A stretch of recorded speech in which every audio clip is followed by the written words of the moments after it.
như là ngày trước, tay trong tay nhớ lúc trao thiệp đầu xuân. Mong ước ngày sau như là ngày trước, tay trong tay nhớ lúc trao thiệp đầu xuân.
Lời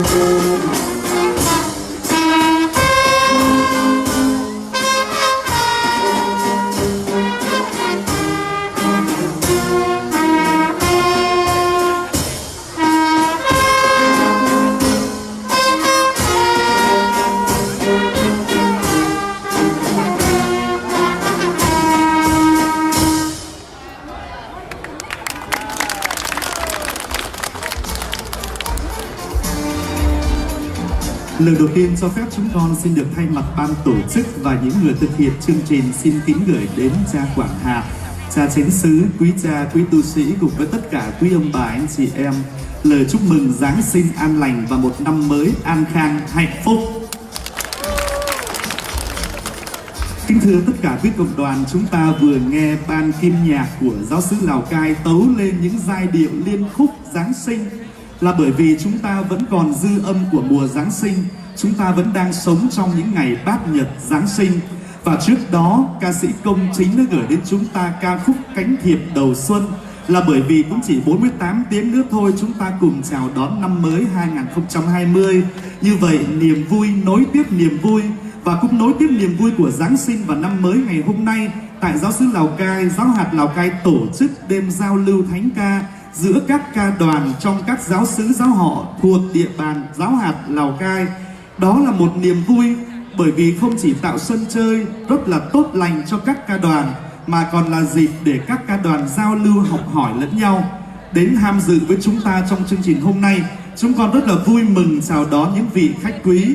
Xin được trân trọng giới thiệu và một tràng vỗ tay để chào đón cha Phêrô Phạm Thanh Bình, hạt trưởng hạt Lào Cai.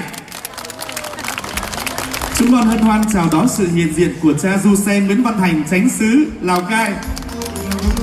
Chúng con hân hoan chào đón là một tràng vỗ tay nồng nhiệt sự hiện diện của quý cha trong giáo hạt Lào Cai,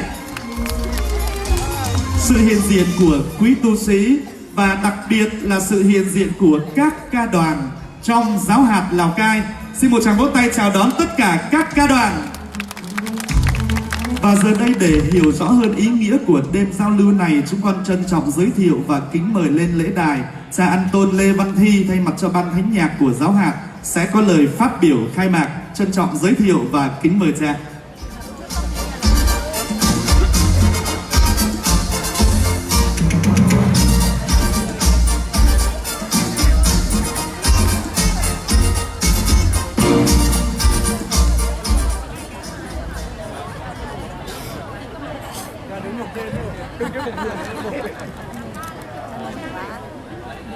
Kính thưa quý cha, thưa các bạn trẻ, hôm nay chúng ta vui mừng tổ chức buổi lễ mừng Giáng sinh vẫn còn kéo dài.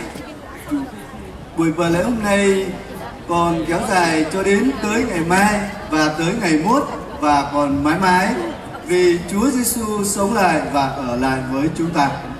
Trong niềm vui đó, chúng tôi cùng với anh chị em các ca đoàn hôm nay xin trân trọng giới thiệu các anh chị em các ca đoàn, các giáo xứ cùng về đây để vui mừng Giáng sinh, và chúng ta tổ chức một buổi kết thúc buổi kéo dài buổi Giáng sinh hôm nay rất là vui vẻ. Với tâm tình đó, tôi công bố tiết mục khai mạc Giáng sinh hôm nay bắt đầu.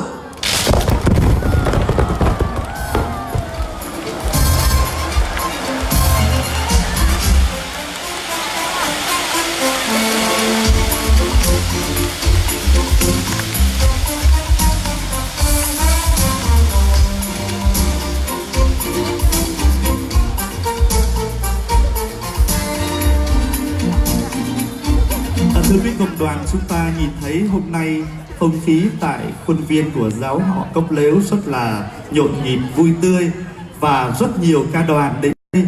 Chúng ta xác tín rằng đó chính là hồng ân Chúa dẫn lối đưa đường, và đêm hôm nay sẽ là một đêm hồng ân. Do đó mà ca khúc đầu tiên chúng con xin gửi đến tất cả quý cộng đoàn, đó là bài hát của cha Kim Long, Cảm mến hồng ân, do phần trình bày của ca đoàn Cecilia, giáo xứ Lai Châu biểu diễn với sự điều khiển của nhạc trưởng du xe Võ Viết Binh và nhạc công Do An Vũ Văn Hưng. Xin một tràng vỗ tay chào đón tiết mục đầu tiên dự thi ngày hôm nay.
Xin chúc mừng ca đoàn Cecilia Lai Châu đã hoàn thành phần dự thi của mình Cảm Mến Hồng Ân.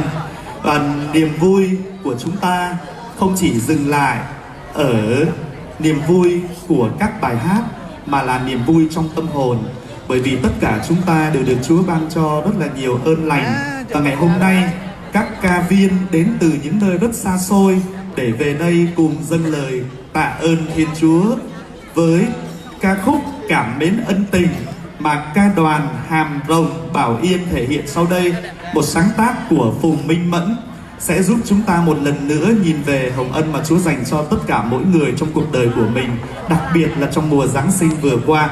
Xin mời tất cả quý vị chúng ta cùng đến với phần dự thi của ca đoàn Hàm Rồng Bảo Yên, ca khúc Cảm Mến Ân Tình với sự chỉ huy của ca trưởng Vinh Sơn Trần Anh Tới và nhạc công chị Maria Mai Anh. Xin mời quý cộng đoàn chúng ta cùng dành cho Bảo Yên một tràng vỗ tay thật to. Tiết mục chuẩn bị đó là tiết mục đến từ Lao Chải. Xin mời các anh chị em ca đoàn của Lao Chải chuẩn bị.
Chúng được mang tên Ngày Về. Thưa quý cộng đoàn, ca khúc Cảm Mến Ân Tình chúng ta vừa nghe gửi lại cho tất cả chúng ta câu thánh vịnh: hãy tạ ơn Chúa vì Chúa nhân từ, muôn ngàn đời Chúa vẫn chọn tình thương, và những ân tình Chúa dành cho con đến muôn đời không hề hư hao. Tất cả những điều đó chúng ta cảm nghiệm để chúng ta thấy mỗi một ngày sống, mỗi một giây phút trôi qua trong cuộc đời của chúng ta đều là hồng ân của Chúa yêu thương. Và đặc biệt hơn nữa là ngày hôm nay, các ca đoàn đến từ các giáo xứ, giáo họ trong giáo hạt, đặc biệt là những anh chị em đồng bào đã hết sức cố gắng để có mặt cùng giao lưu, học hỏi với những ca đoàn bạn khác. Bây giờ là phần trình bày đầu tiên đến từ các bạn Lao Chải, bài hát Ngày Về do sự chỉ huy của ca trưởng Michael Lồ A Giảng và nhạc công Michael Lồ A Dình. Chúng ta chào đón Lao Chải một tràng vỗ tay.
đến với những anh em mà chúng ta gặp gỡ, như là chúng ta ra chỗ nước sâu để thả lưới. Và tiết mục tiếp theo là một tiết mục giao lưu của các bạn trẻ trong giáo xứ Cốc Lếu Giáo hạt Lào Cai chúng ta, vũ khúc Hãy Ra Chỗ Nước Sâu Để Thả Lưới. Mời các bạn trẻ chúng ta ra đội hình để chúng ta kết nối với lại các tiết mục dự thi ngày hôm nay bằng tiết mục biểu diễn giao lưu của chúng con. Xin cho giới trẻ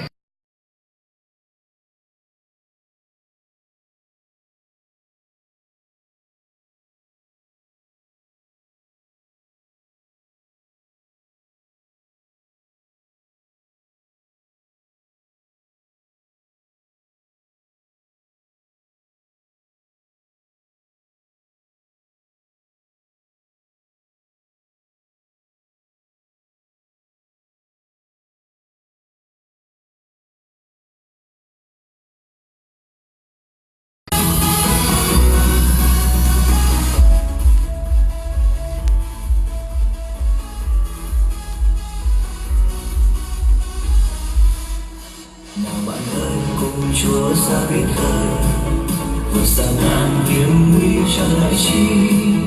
Dù có lúc con sóng gặp cơn gió, nhưng con này con chẳng lo gì. Nào bạn ơi cùng Chúa ra chỗ sâu, tuổi trẻ con hăng say vì dân Chúa. Mẹ ta nhau với tất cả, về dân Chúa mỗi ngày.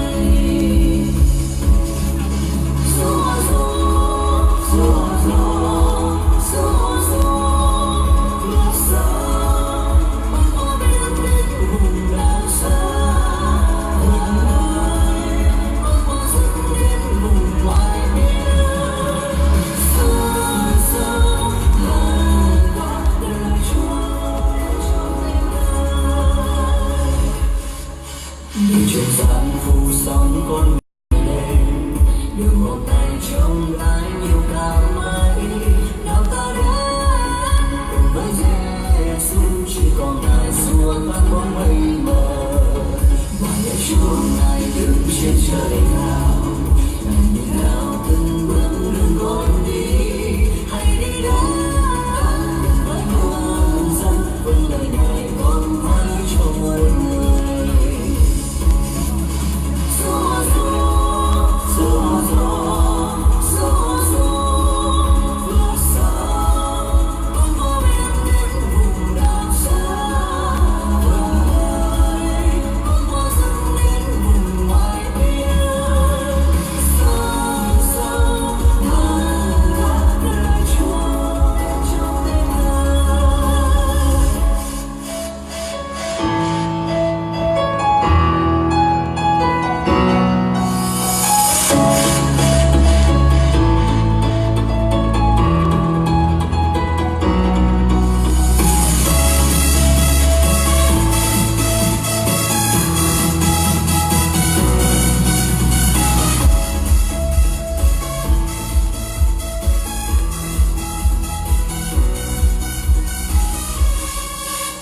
Trên gian phủ sóng con ngày lên, đường một ngày trông gái nhiều cao mây. Nào ta đến cùng với Giêsu, chỉ còn Ngài xua tan bóng mây mờ. Và để Chúa Ngài đứng trên trời cao, Ngài nhìn nào từng bước đường con đi. Hãy đi đến cùng với muôn dân, vâng lời Ngài con nói cho mọi người.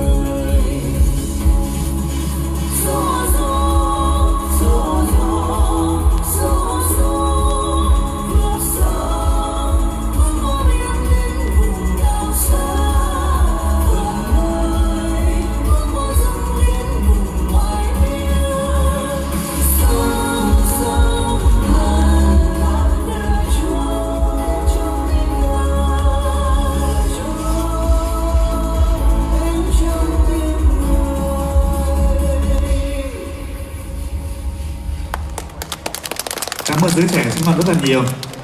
Thưa quý cộng đoàn, chúng ta thấy hiện diện trên lễ đài của chúng ta trang phục sắc đỏ rất là đẹp. Ngày xuân người ta thường thích màu đỏ bởi vì mang đến sự sung túc may mắn. Và trang phục này con xin được giới thiệu đó là phần biểu diễn tiếp theo của ca đoàn giáo họ Bảo Hà, Bảo Yên với ca khúc rất là quen thuộc trong mùa Giáng sinh của nhạc sĩ Hải Linh, Vinh Danh Thiên Chúa. Xin một tràng vỗ tay để khích lệ tinh thần của Bảo Hà, Bảo Yên. Cam Đường chuẩn bị.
Chúng ta thấy từ nãy đến giờ tất cả các tiết mục dự thi chưa có một ca đoàn nào ca trưởng là nữ giới, và nhạc công của chúng ta ngày hôm nay cũng là một em nữ, ca trưởng Maria Yến Nhi và nhạc công Maria Yến Minh. Chúng ta cùng cảm ơn hai người rất là quan trọng của ca đoàn, một tràng vỗ tay. Kính thưa cộng đoàn, đặc biệt là tất cả các ca đoàn rất thân mến, chúng ta thấy chương trình của chúng ta ngày hôm nay rất là rõ ràng giao lưu thánh ca giữa các ca đoàn trong giáo hạt Lào Cai. Và vì giao lưu cho nên là chúng ta cũng không chỉ đến đây để ca hát mà còn học hỏi lẫn nhau nữa. Và vì vậy mà sau khi các ca đoàn chúng ta trình diễn tiết mục của mình rồi, bên cạnh phần nhận xét cho điểm và tổng kết phát thưởng của ban giám khảo, thì chúng ta cũng nên nán lại sau khi mình trình diễn xong để chúng ta cùng thưởng thức tiết mục của các ca đoàn bạn. Đó là một cách chúng ta làm những sợi rơm nhỏ để sưởi ấm một chút hài đồng trong mùa Giáng sinh. Cho nên là xin các ca đoàn chúng ta vui lòng chúng ta ngồi lại. Và chương trình của chúng ta ngày hôm nay được cha trưởng ban truyền thông, cha Du Sen Nguyễn Văn Thành, chánh xứ Lào Cai đang livestream trực tiếp ở trên Facebook Thành Văn Nguyễn hoặc giáo xứ Lào Cai. Xin mời các bạn chúng ta theo dõi để chia sẻ rộng khắp cho mọi người biết đến hoạt động của giáo hạt Lào Cai, giáo phận Hưng Hóa của chúng ta tràn đầy sức sống trong mùa Giáng sinh này. Và liên tục chương trình chúng con xin được giới thiệu tiết mục dự thi là tiết mục liên khúc Giáng sinh do ca đoàn Cam Đường Bắc Cường thuộc giáo xứ Bắc Cường biểu diễn với phần chỉ huy của ca Phêrô Ngọc Trường. Chúng ta cùng chào đón Cam Đường, một tràng vỗ tay.